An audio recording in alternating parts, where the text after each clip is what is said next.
నమస్తే అండి అందరికీ. సమస్య అనేది భూమి సమస్య గురించి మాట్లాడుతున్నాను. మళ్ళీ దాని గురించి నేను ఎక్కువ మాట్లాడుతున్నాను. ఎవరు తిట్టుకోగాకండి నన్ను. ఈ నెల 7వ నెలలో 14వ తారీఖున కలెక్టర్ ఆఫీస్లో అర్జీ ఇచ్చి వచ్చానండి. మళ్ళీ 15వ తారీఖున లోకేష్ బాబు దగ్గర ఇచ్చి వచ్చా అర్జీ, పొలం సమస్యతే. మళ్ళీ 16వ తారీఖున పవన్ కళ్యాణ్ గారికి బైపాస్లో ఆయన ఆఫీసులు ఇచ్చి వచ్చా. 19వ తారీఖున చంద్రబాబు అన్నయ్య ఆఫీస్లో బైపాస్లో అక్కడ ఆఫీసులు ఇచ్చి వచ్చా. ఇవాళ మెసేజ్ వచ్చిందండి నాకు. దాని గురించి నేను ఇప్పుడు వీడియో చేస్తున్నాను. మెసేజ్ ఏమని పెట్టారంటే, మీరు అర్జీ పెట్టుకున్నారు ఈ సమస్య గురించి, అది మేము అధికారులకు పంపిస్తున్నామని చెప్పి మెసేజ్ పెట్టారు. భూమి సమస్య అని ఎవరికి పెట్టారు? వాళ్ళు చంద్రబాబు అన్నయ్య ఆఫీస్ నుంచి ఎంఆర్ఓకి పెట్టారు. వాళ్ళు ఎంఆర్ఓకి పెట్టినట్టు, ఎంఆర్ఓకి పంపించినట్టు మాకు మెసేజ్ పెట్టారు.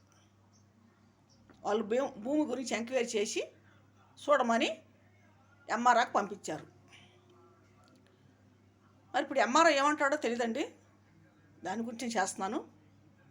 నేను 4 దిక్కుల ఈ నెలలో 2025 7వ నెల మరి 14వ తారీఖు నుంచి 19వ తారీఖు దాకా నేను అర్జీలు 4 సార్లు నేను పెట్టా.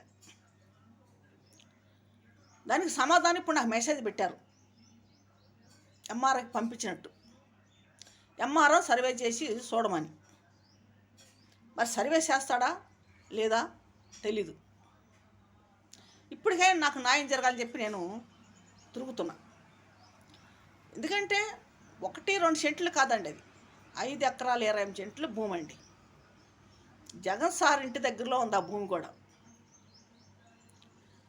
ఆ జగన్ సారు పార్టీలో ఉన్నవాళ్ళే దాన్ని ఆక్రమించారు, కబ్జా చేశారు.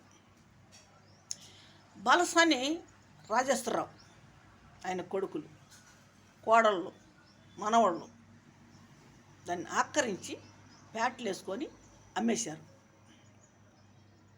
సముద్రాల చెరుబాబు ఆయన కూడా భూమి ఆక్రమించి వాళ్ళ కోడళ్ళు, కొడుకులు, మనవాళ్ళు కలిసి ప్యాట్లు వేసి అమ్మేశారు. ఇది 2019 2వ నెలలో జరిగింది. అంతకుముందు ఖాళీ భూమి, అది ఖాళీ భూమి. అప్పుడు మేము ధర్నా చేశాము ఎంఆర్ ఆఫీస్ దగ్గర. మరి ఎంఆర్ ఆఫీస్ చుట్టూ తిరిగాము. వాళ్ళు అప్పుడు సర్వేకి వచ్చి కొలతలేసి సర్వే చేసి అన్నీ చేశారు. మరి అది ఎటువంటి పరిష్కారం జరగలమ్మా, న్యాయం జరగల. ఎక్కువ భూముల సమస్య అండి, ఎక్కువ భూములు స్థలాలు ఇదే సమస్యతో వస్తున్నారు అన్ని సాట్లకి. నేను అర్జీ ఎక్కడెక్కడ పెడతాకి వెళ్తున్నాను, అన్ని సార్లు కూడా ఇదే సమస్యతో వస్తున్నారు అందరూ. కానీ ఎవరికి ఎటువంటి న్యాయం ఇంతవరకు జరగట్ల. మరి ఇప్పుడు ప్రభుత్వం తెలుసుకొని ప్రజలకి పని చేయాలని నా మాట నేను అడుగుతున్నా. ఇప్పుడు అధికారం ఉన్న వాళ్ళు భూముల సమస్య ఎక్కువ ఉంది కాబట్టి దీని గురించి వాళ్ళు చేయాలి పనులు. ఎవరికి పరిష్కారం జరగట్లే, న్యాయం జరగట్లే. ఈ న్యాయం కోసం మేము అందరం పోరాడుతున్నాం. పోగొట్టుకున్న వాళ్ళందరూ కూడా పోరాడుతున్నారు. కానీ మేము భూమిని మేము అమ్మలేదు, దాన్ని మేము సంతకాలు చేయలేదు, మేము రిజిస్టర్లు చేయలేదు. కబ్జాదారులు ఆక్రమించిన వాళ్ళు దొంగ రిజిస్టర్లు చేయించుకొని, దొంగ సంతకాలు పెట్టించుకొని, దొంగ సర్వే చేయించుకొని వాళ్ళ పనులు చేశారు. గతం ప్రభుత్వంలో ఉన్నవాళ్ళు. మరి దీని గురించి న్యాయం జరగక నేను అధికారుల చుట్టూ నేను తిరుగుతున్నా. ఏ అధికారి కూడా నన్ను పట్టించుకున్న వాళ్ళు లేరు. మమ్మల్ని మమ్మల్ని అంటే మమ్మల్నే కదండి, అందరినీ. భూములు పోగొట్టుకోవడం అందరి గురించి కూడా మాట్లాడుతున్నా. నా ఒక్కదాని గురించి కదండి, నా ఒక్కదాని గురించి మాట్లాడితే స్వార్థం అంటారు. ఇది అందరి గురించి కూడా నేను మాట్లాడుతున్నానండి. అందరూ బాగుండాలండి, అందరూ బాగుండాలి, వాళ్ళలో మేము బాగుండాలి. ఎందుకంటే ప్రజలు ఎంతో ఏడుస్తున్నారు. పోగొట్టుకొని అమాయకుల్ని, బీదవాళ్ళని నోర్లు కొట్టి ఆ భూముల్ని కబ్జాలు చేసి ఒక రౌడీజంగా, గోండేజంగా దోపిడీలు చేశారు. మాట్లాడితే, అడిగితే ఎల్లమెనికి వచ్చి కొడుతున్నారు, బజార్లో కొడుతున్నారు. ఎక్కడ న్యాయం అండి ఇది? ఎక్కడికి వెళ్ళాలి? వాళ్ళు కొడుతున్నారని పోలీస్ స్టేషన్కి వెళ్తే పోలీస్ స్టేషన్లో పట్టించుకోవట్లా, ఎటువంటి సమాధానం ఉంటల్లా. పోలీస్ స్టేషన్కి వెళ్ళి వాళ్ళ ముందు చేతులు కట్టుకొని నుంచుంటే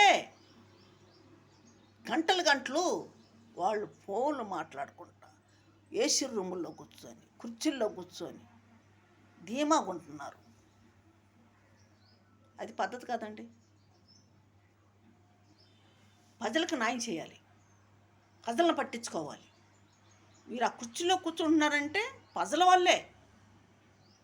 ఈ ప్రజలే మిమ్మల్ని కుర్చీలో కూర్చోబెట్టారు. మరి ప్రజల పని మీరు చేయకపోతే ఎలాగా? ఏ అధికారైనా సరే లంచం తీసుకోవద్దండి. లంచాలు తీసుకోకుండా పనులు చేయండి. మీరు మళ్ళీ మళ్ళీ ప్రభుత్వంలో ఉంటారు, మీ అధికారాల్లో ఉంటారు, మీ కుర్చీలో మీరు కూర్చుంటారు, మీ జీతాలు మీరు తీసుకుంటారు. ప్రజలను ఏడిపించి బాధ పెడితే వాళ్ళకి ఇసుకెత్తిపోయి వాళ్ళు ఎక్కడ దాకా వెళ్తారు. ప్రజలు అంటే చిన్న చూపు చూడగాకండి. లేబర్ అని, బీదవాళ్ళని, లేని వాళ్ళని వాళ్ళని చిన్న చూపు చూడొద్దండి. వాళ్ళు ఉండబట్టే ఈ రోజున ఏ అధికారైనా ఏ ఉద్యోగస్తులను చేయగలుగుతున్నారు. ఎవరు తిట్టుకోకండి. నేను ఇలా మాట్లాడుతాను, ఎవరు తిట్టుకోవద్దండి, దయచేసి ఎవరు తిట్టుకోకండి. నేను ప్రపంచం మీద జరిగేవి, దేశం మీద జరిగేవి, లోకం మీద జరిగేవి నే గురించి చెప్తున్నాను. నేను ఒక్కసాటనే కాదండి, అన్ని సార్లు అరికట్టాలి. లంచాల గురించి మంచి పనులు చేయాలి. అధికారులు, ప్రతి అధికారి కూడా మంచి పని చేయండి, చెడ్డ పని చేయొద్దండి. బీదవాడు వచ్చి మీ కుర్చీల దగ్గర నుంచొని, మీ దగ్గర నుంచొని దండాలు పెడుతున్నారు, నమస్కారం పెడుతున్నారు. తిరిగి వాళ్ళకి ఏమిస్తున్నారు? మీరు సమస్యని ఎక్కువ పెంచుతున్నారు. వాళ్ళ సమస్యలోంచి మీరు వడ్డినేయట్లా, వాళ్ళకి ఇంకా పెంచుతున్నారు ఎక్కువ. సమస్య మీద సమస్య ఎక్కువైపోతున్నారు. అది చిన్నదైనా పెద్దదైనా ఏ పని సరే చేయాలి. చేయటాకే మీరు ఉన్నారు. మిమ్మల్ని గెలిపించటానికి ప్రజలు ఉన్నారు. ప్రజల్లోకి రండి, వాళ్ళ సమస్యలు మీరు కనుక్కోండి. వాళ్ళకు వచ్చిన బాధలు మీరు చూడాలి, వాళ్ళకు వచ్చిన సమస్యల్లోంచి మీరు ఒడ్డునేయాలి. మీరు అధికారంలో ఉన్నప్పుడు మీ మాట ఎందుకు వినరు? తిందోళ్ళు వినరా? ఎంఆర్ఓ వాళ్ళు చేసే పనులకి కొన్ని కుటుంబాలు కోల్పోతున్నారు, కొంతమంది చనిపోతున్నారు, కుటుంబాలు బజార్లో పడుతున్నారు. వాళ్ళు చేసే దుర్మార్గం పనులు.